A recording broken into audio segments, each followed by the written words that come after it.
찬송가 369장입니다.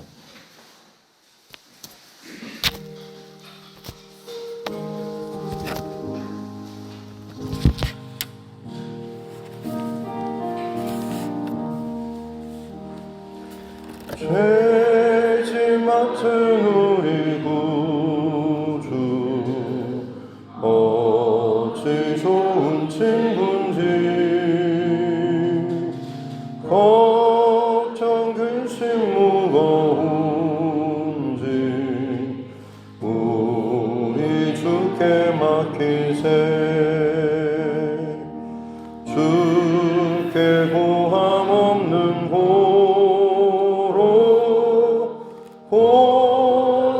받지 못하네.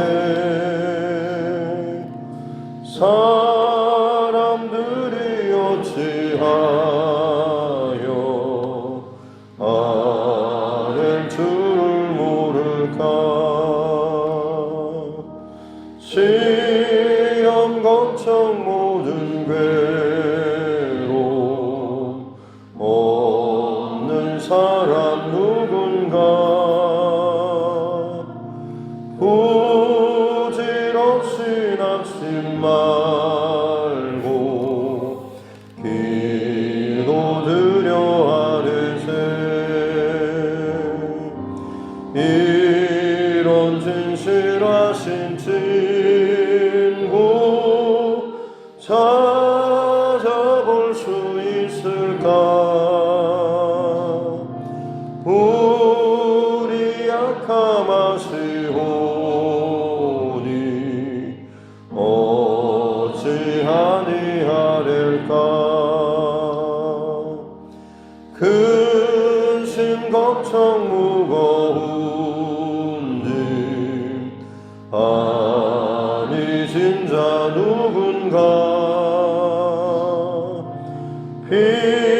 피난처는 우리 예수 주께 기도드리세. 세상 친구 멸시하고 너를 조롱하여도 예수 품에 안기어서 참된 위로 받겠네.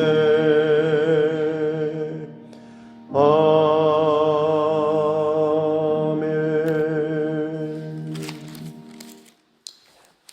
찬송가 304장 찬송을 드리겠습니다. 찬송가 304장입니다.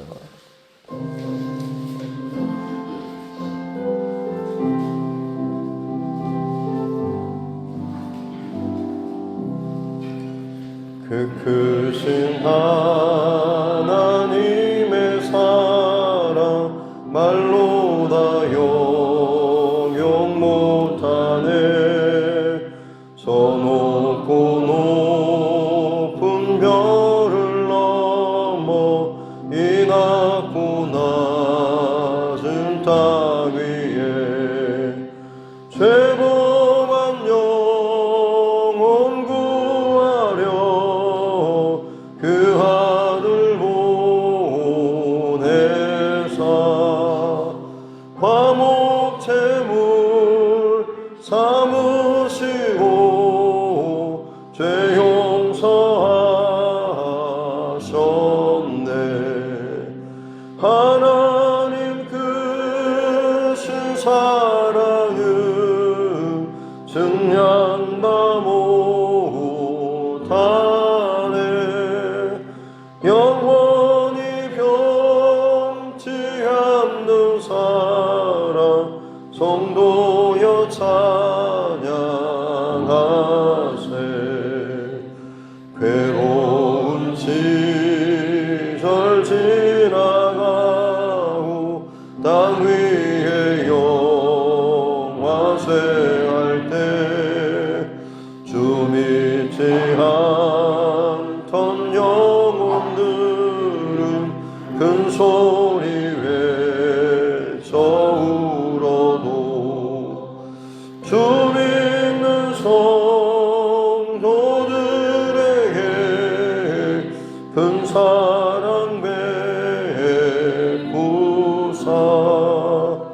우리의 죄 사했으니 그 은혜 잊을까. 하나님 크신 사랑을 증량다 못하네. 영원히 변치 않는 사랑 성도여 찬양하세. 하늘을 두루마리 삼고 바다를 먹물 삼아도 한없는 하나님의 사랑 다 기록할 수 없겠네. 하나님의 크신 사랑 그 어찌하실까.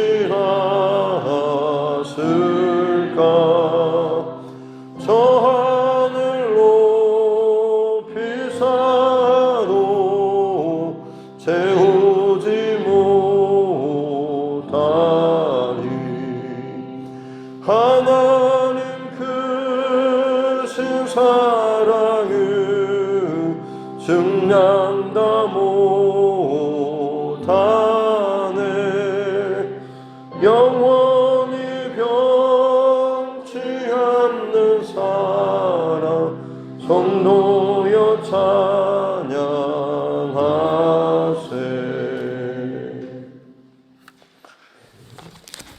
하나님 말씀 사무엘하 21장입니다.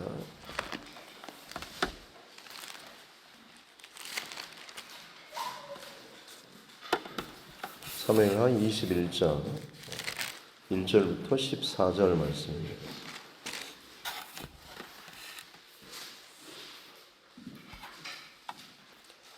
구약성경 사무엘하 21장 1절로 14절 말씀입니다.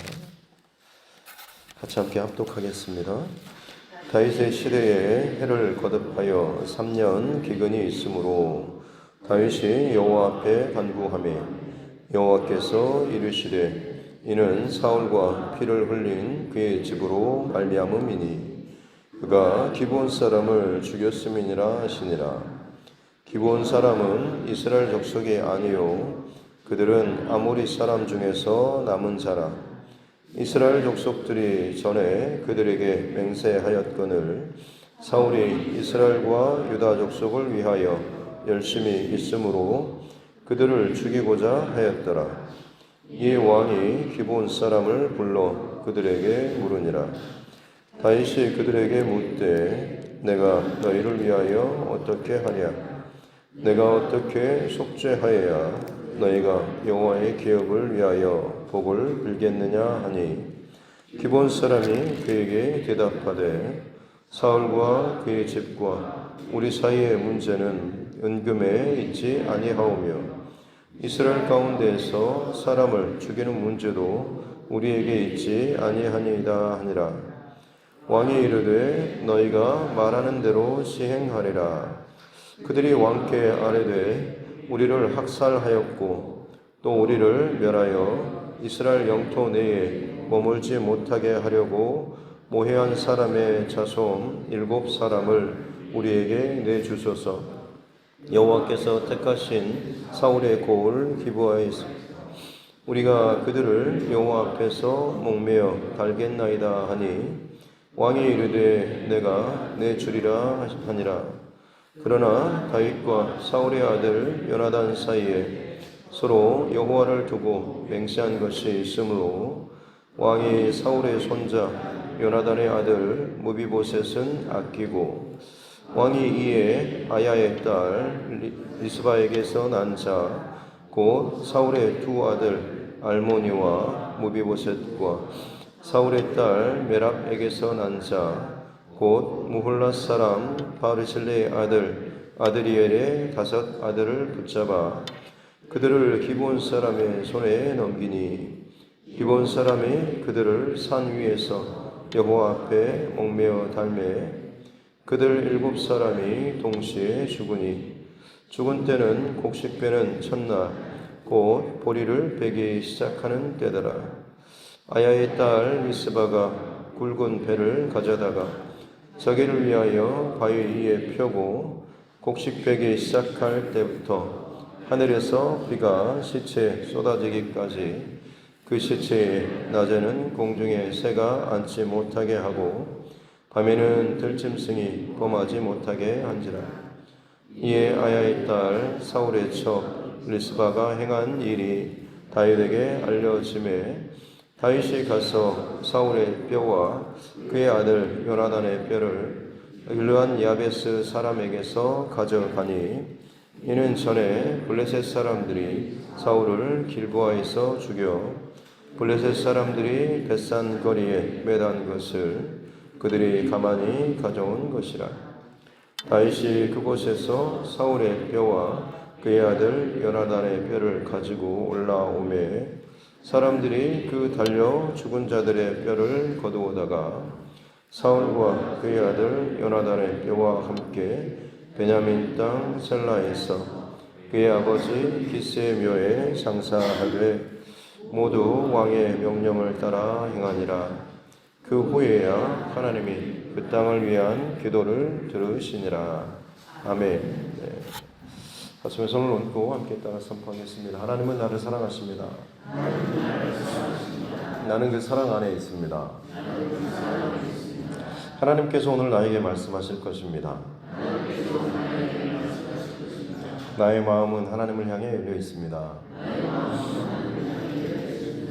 아멘. 압살롬의 반역 사건이 이제 지나고 또 새로운 사건이 나오는데요. 1절에 보니까 다윗의 시대에 해를 거듭하여 3년 동안 계속해서 3년 연속 기근이 있었다라고 하는 거죠. 이스라엘 팔레스틴 지역은 굉장히 건조한 지역이기 때문에 1년만 비가 오지 않아도 굉장히 큰 재앙이라고 말할 수가 있습니다. 그래서 3년 기근이라고 하는 것은 굉장히 많은 고통의 시간이라고 하는 것을 의미하고 고대 시대에 이 정도의 기근이나 자연재앙 같은 경우는 나라를 멸망시킬 만큼의 큰 재앙으로 여겨졌던 것이죠. 그래서 이 다윗의 시대라고 하는 것이 지금 압살롬의 반역 사건 이후라고 하는 것이라기보다는 아마 그 이전에 일어난 사건으로 볼 수가 있겠습니다. 그래서 지금 3년 동안의 기근의 문제를 놓고 왕이 하나님 앞에 기도를 하죠. 그리고 응답을 받는 것이 문제의 원인이 무엇인가라고 보니까 사울이 전에 기브온 사람을 죽인 이 문제 때문에 그 기브온 족속의 후손들, 남은 자들이 지금 뭔가 원한을 가지고 있고 그것이 풀리지 않아서 그 땅에 하나님께서 비를 내리지 않는 문제, 결과까지 나타나게 된 것이었죠. 이 이야기가 사실 어디로 올라가냐면 여호수아 시대까지 올라갑니다. 지금이 다윗의 시대면 여호수아 시대와 한 500년 정도의 차이가 나는데요. 그때 여리고성을 점령하고 점점 가나안 땅으로 들어가게 될 때에 이 기브온 거민 가나안 족속 중에서 이 아모리 사람 기브온 사람들이 어떻게 보면 이 여호수아에게 변장을 하고 왔었죠. 아주 멀리서 먼 여행을 하고 곰팡이가 핀 떡 같은 거, 또 헤어진 그런 의복들, 신발을 보이면서 우리는 저 멀리에서 왔는데 하나님에 대한 여호와의 그런 소식을 듣고 우리가 당신들과 화친을 맺기를 원한다라고 해서 여호수아는 뭐 별 생각 없이 저 멀리 이 가나안 거민이 아닌 주변 어떤 국위객건이 하고 그들과 화친을 맺었죠. 여호와의 이름으로.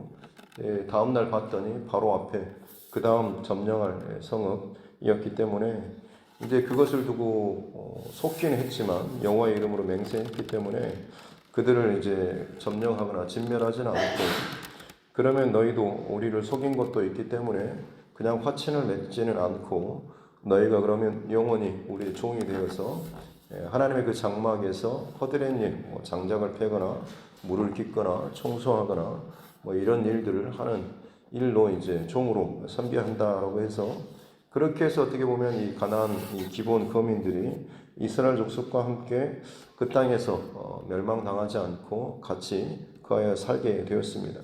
이게 어떻게 보면 이제 여호수아 시대에 맺은 화친 조약 가운데 하나였죠. 근데 이제 사울이 왕이 되고 나서 자신의 어떤 왕권을 강화하기 위한 목적도 있고 이스라엘 족속들에게 12지파가 지금 하나로 뭉쳐졌기 때문에 뭔가 좀 단일 민족으로서 여호와의 택한 어떤 민족으로서의 어떤 구심점이라든지 아니면 좀 민족주의 같은 우리 지파, 우리 어떤 택한 백성에 대한 이걸 좀 단합시키기 위한 어떤 의도가 있었던 것 같습니다. 그래서 그 땅에 머물고 있는 이방 족속들을 사실은 이 사울이 임의로 자기 열심으로 지금 죽인 사건이 있었던 거죠. 이게 이제 기브온 사람을 죽인 일이 있었다라고 하는 것이고, 그때 그 일로 말미암아서 기브온 족속들 자신들은 어찌 됐든 간에 500년 전이긴 하지만 자기 그 선조 때부터 하나님의 여호와의 이름으로 맹세 언약을 하고 지금 그 땅에서 종으로 살고 있으면서 같이 거하고 있는데 이제 와서 이제 사울이 자기 열심으로 했다라고 하는 거죠. 2절 뒤쪽에 보면 이스라엘과 유다 족속을 위하여 열심히 있으므로 이게 이제 하나님의 열심과는 상관없이 본인 개인적인 그런 열심으로 지금 이 언약을 기억하지 않고 지금 기본 사람들을 죽였던 것이죠. 그래서 이것이 이제 원한이 되어서 그들이 계속해서 이 좋지 않는 마음을 품고 있었고 그 원한과 고통이 하나님께 상달이 되어서 이 땅에 지금 비를 내리지 않게 되는 거죠. 다윗이 이제 기본 사람을 불러서 어떻게 하면 너희가 그 원한을 풀고 이 땅과 이 민족을 위해서 기도하겠느냐라고 했을 때 그들이 하는 대답이 이제 4절에 나오는 것이 사울과 우리와의 사이는 뭐 돈으로 풀 수 있는 그런 문제가 아니다라고 이야기하고 있죠. 그래서 생명을 생명으로 갚아야 하는 다윗이 이제 어떻게 하면 되겠냐 말해봐라라고 하니까 5절에 보니까 우리를 학살하고 우리를 멸하여 이 영토 내에 머물지 못하게 하려고 모의한 사람 바로 그 사울의 자손 7을 우리에게 내어주면 우리가 그 사울의 성읍이라 불리는 기브아에서 그들을 여호와 앞에서 목매어 달겠습니다라고 이야기하죠. 그래서 다윗이 6절 끝에 보면 알았다라고 하면서 7명을 내주겠다라고 약속을 하게 되고 하지만 7절에 보면 그 요나단의 아들 무비보셋 가장 1순위입니다만 요나단과 맺었던 여호와 앞에서 맺었던 언약 너의 그 가정 후대를 후손들에 대해서 선대하리라라는 그 언약을 맺었던 바로 그 언약 때문에 사실 어떻게 보면 이 무비보셋은 내어주지 않고 다른 사울의 후처죠 첩이었던 리스바에게서 난 두 아들 알모니와 무비보셋 이 무비보셋은 앞에 무비보셋과 이름만 같을 뿐이지 사람은 다른 거죠. 이 두 아들 그리고 사울의 딸 첫째 딸 메라비죠. 그 딸의 아들이었던 적자들 5명과 이 후처였던 리스바에게서 난 두 아들 해서 7명의 아들을 이 기브온 사람들에게 내어주고 그들이 이제 이 7명을 목매에다 죽이게 되는 거죠. 그래서 어떻게 보면 이 기브온 사람들 안에 맺혀있던 원한과 이 한을 풀어주게 되게 됩니다. 그런데 이제 문제는 어떻게 보면 이제 갑자기 자기의 그 아들을 잃게 된 리스바 이 후처 이 여인이 이제 그 다음 이야기가 10절부터 나오는데 이 아야의 딸 리스바가 굵은 배를 자기의 두 아들 그리고 5명의 어떻게 보면 조카들이죠. 그들이 갑자기 지금 또 끌려가서 이들도 어찌 보면 억울한 죽음을 지금 당하게 된 것이죠. 자신의 할아버지, 아버지 때 지은 그 범죄로 말미암아서 지금 이들이 죽임을 당하게 된 상황입니다. 하나님께서 정하신 법은 연좌죄를 묻고 있지는 않지 않습니까? 아비의 죄가 아들의 죄 그 뒤까지 이어지지는 않는데 어찌됐든 지금 앞선 세대 하나님의 언약을 지금 깨뜨린 이 죄에 대한 그 어떤 대가로서 이 자신의 후대 이 자손들이 지금 치러야 되는 이 고통스러운 이 슬픔이 또 다른 누군가에게는 또 다른 고통과 원한과 아픔으로 지금 남게 되었던 거죠. 그래서 이 아야의 딸 이 리스바가 굵은 배를 가져다가 그 바위에 펴고 그 매달린 그 시체 아마 죽고 나서는 수습을 하고 옆에 어떤 장막을 치던지 해서 거기다 지금 두고서 이 여인이 이제 그 시체들을 지켰겠죠. 이러다 보니까 낮에는 공중의 새가 또 밤에는 들짐승이 와서 그 시체를 뜯어먹지 못하도록 이 여인이 이제 이 시체를 지키는 거죠. 이때가 언제냐면 곡식 배기 시작할 때가 보리 수확을 할 시기면 4월 달입니다. 그래서 그때부터 해가지고 비가 내리기 시작한 때는 우기가 시작하는 때가 10월 달입니다. 그러니까 6개월에서 7개월 정도를 이 여인이 지금 이 시체들 곁에서 이것을 지켰다라고 이야기를 하고 있는 거죠. 단순히 그냥 며칠 이렇게 한 것이 아니라 최소한 6개월에서 7개월을 그 시체들 곁에서 이걸 지키는 이 여인의 어미의 지금 이런 고통스러운 슬픈 그런 마음이 또 여기에 또 담겨 있는 것입니다. 그래서 이 소식이 이제 다윗에게 알려지고 다윗이 그때서 이제 행한 일이 뭐냐면 12절에 보면 사울의 뼈 그리고 요나단의 뼈 어떻게 보면 좀 의아하긴 합니다. 다윗이 맨 처음 왕이 되고 나서 이 사울과 다윗의 그 장례를 후하게 영웅처럼 이렇게 해주는 장면이 나오는데 의외로 지금 그들의 뼈는 다른 곳에 두고 그냥 장례만 좀 치러주는 듯한 그런 모습입니다만 이때 이제 어떻게 보면 그 뼈를 가져다가 같이 수습하고 이번에 함께 죽은 7명의 사람들의 그 뼈까지 같이 수습해서 장례를 치러주게 되는 거죠. 나무에 달린 자가 어떻게 보면 저주받은 것처럼 지금 죄에 대한 어떤 형벌로서 이 7명의 시신이 있는데 그것까지 이제 다윗이 지금 다 수습을 해가지고 장례를 치러주게 되는 것이죠. 그래서 오늘 본문의 이 모든 상황들을 어찌 보면 이 기브온 사람들 안에 있는 원한과 원망에 대한 어떤 공의를 이루어주는 것뿐만 아니라 또 어떻게 보면 이 리스바와 사울의 후손 가운데 있는 또 다른 새로운 고통과 원한에 대한 또 긍휼 또 자비 이것을 또 위로해 주는 이런 장면이 같이 기록이 되어 있고 이것이 다 이루어지고 나서야 14절 끝에 보면 그 후에야 하나님이 그 땅을 위한 기도를 들으시니라라고 기록이 되어 있습니다. 오늘날 우리 시대의 관점으로 바라보게 될 때 이게 무슨 은혜를 베푼 것이고 이게 뭐냐라고 생각할 수가 있겠지만 그건 우리의 잣대로 지금 바라보는 것이고 당시의 관점과 시대적인 어떤 이런 통념, 이 생각으로 바라보게 되면 이것은 어떻게 보면 지금 기브온 사람들의 어떤 원한뿐만 아니라 지금 이 일로 인해서 죽임 당하고 새로운 원한과 고통이 생기게 된 이 리스바 그리고 사울의 후손 가정을 또다시 또 위로해주는 하나의 어떤 그런 사건이라고 볼 수가 있는 것이죠.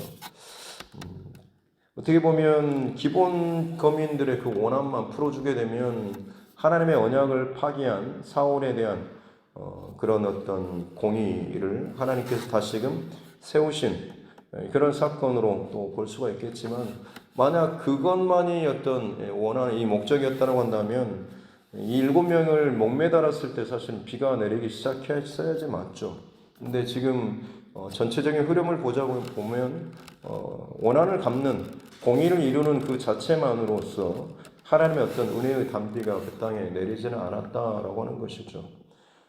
오늘 말씀을 통해서 우리에게 또 좀 적용하고 돌아볼 수 있는 것은 뭔가 좀 옳다라고 하는 공의를 이루는 것만으로 이것이 하나님의 온전한 뜻이 성취되지는 않는다라고 하는 것이죠. 공의가 있고 죄에 대한 어떤 분명한 드러남이 있고 자백이 있고 그 다음에 회개가 있고 난 다음에 그것을 보듬어 줄 수 있는 은혜와 자비 또 사랑 이것이 더해지고 나서야 비로소 하나님의 이 땅을 덮는 적시는 이 은혜의 단비가 그 땅 가운데 내릴 수가 있다라고 하는 것이죠. 우리 각자의 어떤 관계 안에서도 마찬가지일 것입니다. 서로 생각하는 어떤 기준이나 판단, 생각들이 다르죠. 뭔가 일을 진행하려고 할 때 내가 생각하는 내 어떤 범위 안에서 나의 신앙의 경력 혹은 내가 생각하는 신앙의 기준을 가지고 이 일은 이렇게 처리해야 되는 게 맞지 않냐, 이것은 이 정도 감당하면 되지 않냐라는, 또 그것이 옳아 보이는, 그런데도 불구하고 이게 이제 서로 각자의 입장과 상황에 따라서 달라 보일 수가 있는 것이고, 이게 어떤 리더자의 입장에서 보자 보면 한쪽이 방향으로 진행이 되게 되면 다른 편에 있는 사람들은 또 그게 불만이거나 원한이 또 생길 수도 있는 것이죠. 좀 복잡한 그런 상황이긴 합니다. 하지만 중요한 것은 서로 양쪽이나 상황들에 대해서 이것들을 같이 공유하고 또 나눌 수 있고, 어떤 의미에서는 하나님의 어떤 일을, 공의를 성취하는 것과 또 더불어서 상한 마음을 같이 위로하고 또 치유해 줄 수 있는 이 작업이 함께 이루어질 수 있어야 한다라고 하는 것이죠. 가장 중요한 것은 그냥 공의 자체만, 일 자체만을 가지고 그냥 진행돼서는 안 된다라고 하는 것이죠. 우리 가운데 그 일로 인해서 상처받거나 혹은 마음이 다치거나 또 괴로운 일들이 있게 되면 그들 또한 또 위로하고 또 돌보아 줄 수 있는 이 작업까지도 같이 이어져야 한다라고 하는 것입니다. 어떻게 보면 사울의 입장에서 보면 기브온 사람들은 그냥 제거하고 싶은, 굳이 없었으면 하는 그런 세력일 수도 있죠. 우리에게도 마찬가지 아니겠습니까? 내 개인에게 이건 굳이 내가 하지 않아도 될 것 같은, 내게 좀 불편한 상황, 하기 싫은 그런 어떤 것들이 있을 수 있죠. 아니면 내게 있어서 핸디캡처럼 여겨지는, 이것만 없었으면 내가 좀 더 사람들에게 괜찮아 보일 텐데 라고 하는 그런 일들이 아마 있겠죠. 사울이 생각할 때 기브온 거민들은 굳이 지금 통일 왕국에 있어서 좀 불편한 그런 대상, 세력, 사건, 흔적 혹은 어떤 부담되는 일일 수도 있겠죠.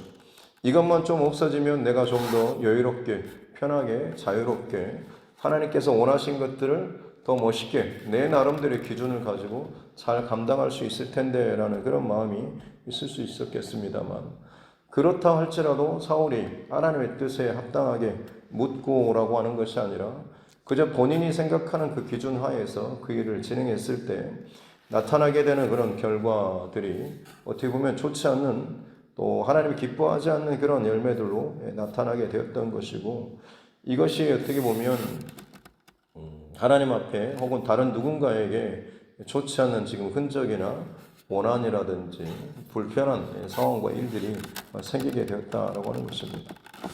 바울 사도가 자신의 몸에 사단의 가시라 불릴 만큼 불편한 것들이 있었죠.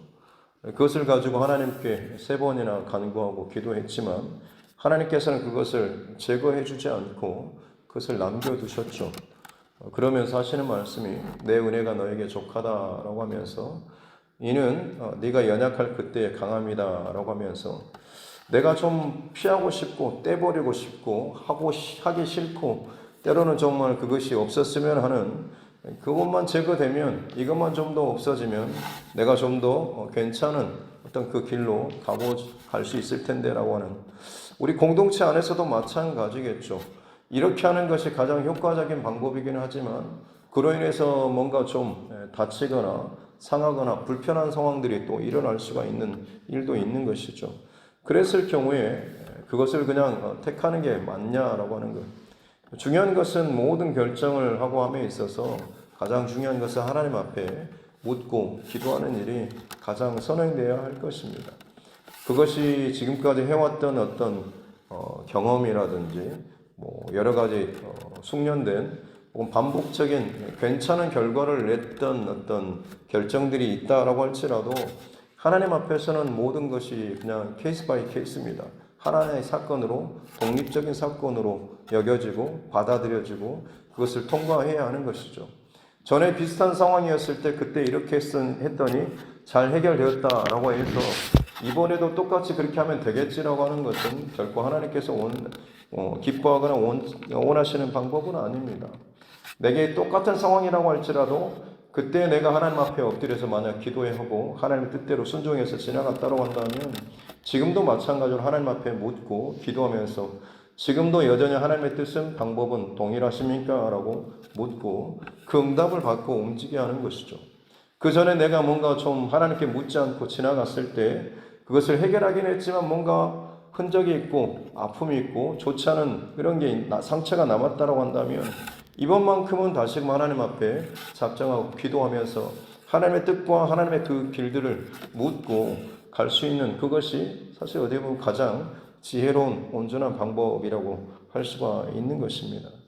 하나님께서는 저와 여러분들에게 뭔가를 그렇게 거친 것들, 불편한 것들, 뭔가를 남겨두셨다라고 한다면 그것을 그냥 결국 하나님께서 원하시는 것은 하나님 앞에 그것을 더 묻기를 원하시는 것이고 하나님의 방법을 얻기를 원하시는 것이고 그것이 때로는 나의 불편함이나 손해나 혹은 더디감이라고 할지라도 더디는 어떤 방법이라고 할지라도 그로 말미암아서 하나님의 공의와 사랑과 긍휼, 자비 이것들이 함께 어우러져 가기를 원하신다라고 하는 것이죠.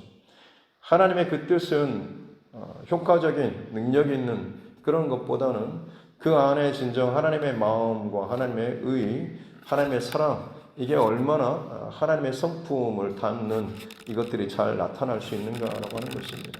내 개인의 뿐만 아니라 가정 안에 그리고 교회 안에도 마찬가지로 뭔가 좀 일 잘하는 효과적인 그리고 확실하게 끊고 맺는 이런 것들을 드러내서 남들이 바라보기에도 참 괜찮은 깔끔한 그런 사람 그런 공동체의 모습보다는 그 안에 하나님의 성품과 하나님의 마음과 하나님의 어떤 그 뜻이 구현될 수 있는 나타날 수 있는 그런 공동체 가정 그리고 저와 여러분 모두가 되어야 될 줄로 믿습니다. 다시 말씀드리지만 모든 상황과 일들이 새롭게 다가올 때마다 그때마다 우리 스스로를 돌아봐야 합니다. 원치 않는 상황이나 일들, 이 문제 상황이 생길 때마다 다시금 하나님 앞에 나의 영적 좌표를 점검하고 기도하고 묻고 하나님께서 지금의 때에 내가 해야 할 일들 그것을 하나님 앞에 묻고 나아가야 하는 것이죠. 이전에 나의 통밥으로 지나가는 것이 얼마나 위험스럽다라고 하는 것을 늘 기억하시고 항상 하나님 앞에서는 모든 일을 처음 맞는 것처럼 새로운 마음으로 하나님 앞에 지혜를 구하고 방법을 구하고 그 길 가운데 나아갈 수 있기를 서로 다른 것 같지만 분명히 하나님께서 가장 원하시는 방법들은 분명히 있습니다.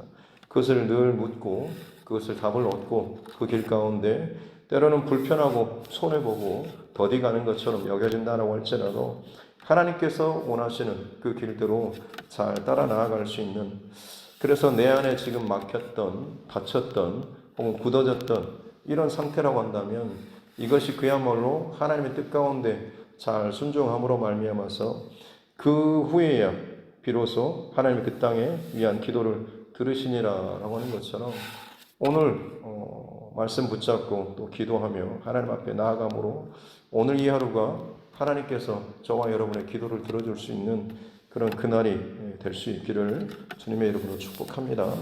기도하겠습니다. 하나님 아버지 감사합니다. 오늘 이 하루도 하나님의 은혜와 또 사랑 가운데 생명의 시간을 허락하여 주시고 또 주의 말씀으로 이 하루를 시작하게 해주시니 감사합니다. 3년 기근의 상황 내가 생각하지도 못한 일들이 갑작스럽게 때로는 내 인생에 메마른 그런 시기가 또 진행될 때 이 일에 대해서 그저 시간이 지나면 끝나겠지 자연스럽게 해결되겠지가 아니라 하나님 앞에 원인을 묻고 그 이유를 찾고자 했던 다윗 그리고 그것을 발견했을 때 그것을 해결하고자 하고 또 그것이 하나님의 공의뿐만 아니라 죄에 대한 분명한 대가를 치른 것뿐만 아니라 그로 말미암아서 상하고 지치고 곤비하고 찢긴 그 10년 가운데 위로와 사랑과 은혜와 자비를 더해 줬던 십자가의 그 사건이 온전히 이루어지는 이 일들을 또 보게 해 주시니 감사합니다. 죄로 말미암아서 반드시 사망이 있어야 하지만 그 사망으로 끝나는 것이 아니라 그 사망을 덮는 또 하나님의 사랑과 은혜와 자비가 예수 그리스도의 십자가 사건인 줄로 믿습니다. 우리가 죽을 수밖에 없는 그 죄를 십자가에서 죽어주시고 다시금 우리를 살리시기 위하여서 하나님의 놀라운 긍휼을 베풀어 주신 것이 십자가 사건인 줄로 믿사오니 오늘도 내 가정 안에, 내 안에, 이 교회 안에 통과되어야 될 이 십자가의 사건들을 보게 하여 주시고 내 안에 막혀있고 멈춰있고 굳어져 있고 오랫동안 비가 내리지 않는 은혜를 누리지 못하는 심령이 있다고 한다면 다시 한번 내 안에 깨지고 죽어지고 통과되어야 될 십자가의 그 사건과 흔적들을 발견할 수 있는 은혜를 허락하여 주시고 그야말로 그 후에 오늘이 바로 이 땅에 다시금 하나님께서 기도를 들으시고 은혜의 단비를 내려주시는 복된 이 하루가 되게 하여 주옵소서. 항상 사건마다 하나님의 뜻 앞에 하나님 앞에 엎드리는 자 되게 하여 주시고 그 하나님의 방법대로 이 일들 하나하나의 사건들을 풀어나가고 내 안에 진정 하나님의 성품과 말씀과 마음이 온전히 채워줄 수 있는 우리 모두가 되게 하여 주옵소서. 감사드리며 거룩하신 우리 구주 예수님의 이름으로 기도드립니다. 아멘. 하늘에 계신 우리 아버지의 이름을 거룩하게 하시며 아버지의 나라가 오게 하시며 아버지의 뜻이 하늘에서와 같이 땅에서도 이루어지게 하소서.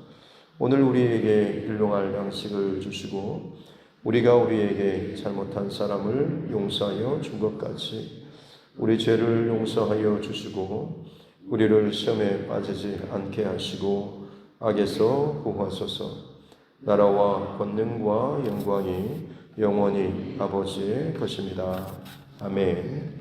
주신 말씀 붙잡고 또 교회와 조선과 여러분 각자의 기도 제목과 또 이 나라 정치 위정자들을 위해서도 세계 곳곳의 여러 가지 상황과 일들 또 특별히 또 우리 선교사님과 그 가정들을 위해서 우리 어려움 가운데 있는 믿음의 지체들 또 육체 또 연약함으로 힘들어하는 우리 화로분들 또 하나님께서 우리에게 붙여주신 영혼 구원의 그 대상자들 특별히 우리 자녀들과 다음 세대를 위해서도 같이 함께 기도하겠습니다.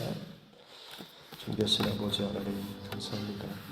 오늘 하루도 하나님의 은혜와 사랑으로 주님의 은혜 가운데 오늘 하루를 또 열 수 있도록 복 주시니 감사합니다. 그저 세상의 분주함 가운데 하루하루를 지친 무거운 짐을 지고 하루하루를 지나고 또 통과하는 것이 아니라 주님이 채워주시는 또 말씀하시는 하나님의 말씀과 은혜와 진리의 빛 가운데 하루를 열고 또 기도를 하루로 잘 마칠 수 있는 우리 모두가 되게 하여 주옵소서. 주신 말씀 붙잡고 기도하며 또 통과하며 나아가길 원합니다.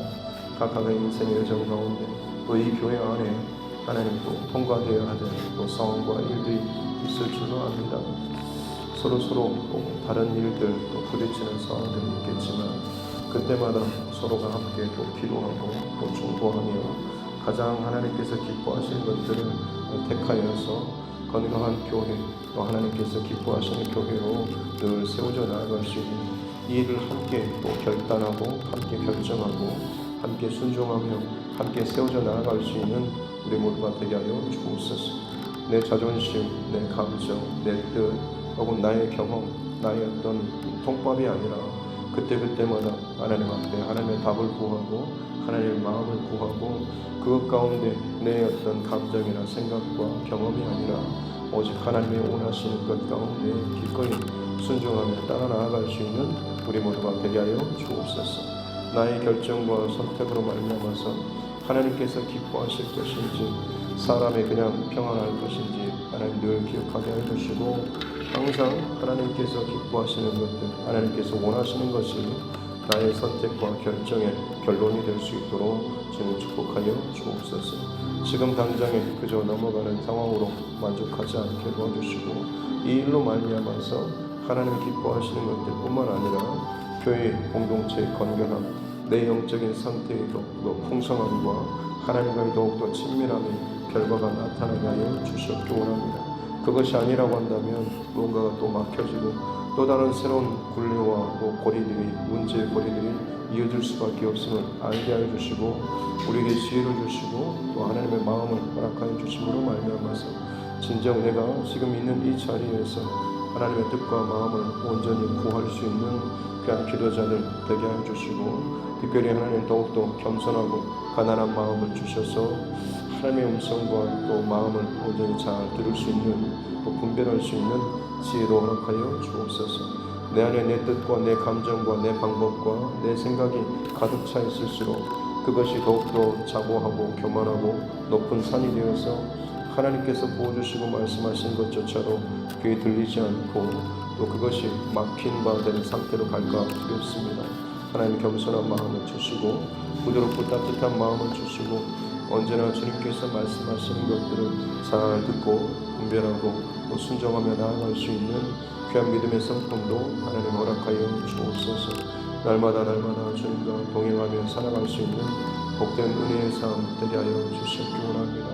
그렇습니다. 하나님, 우리 평생토록 소망하고 구할 것은 더 높은 자리에 더 그럴듯한 어떤 모습으로 사는 것이 아니라 어떤 자리에 어떤 모습으로 있든지 주님과 동행하며 한 걸음 한 걸음 걸어 나아가는 주님과 더욱더 친밀함의 그 자리로 나아가는 것인 줄로 믿습니다. 나의 사회적인 혹은 세상적인 포지션과 혹은 사람들 눈에 보기에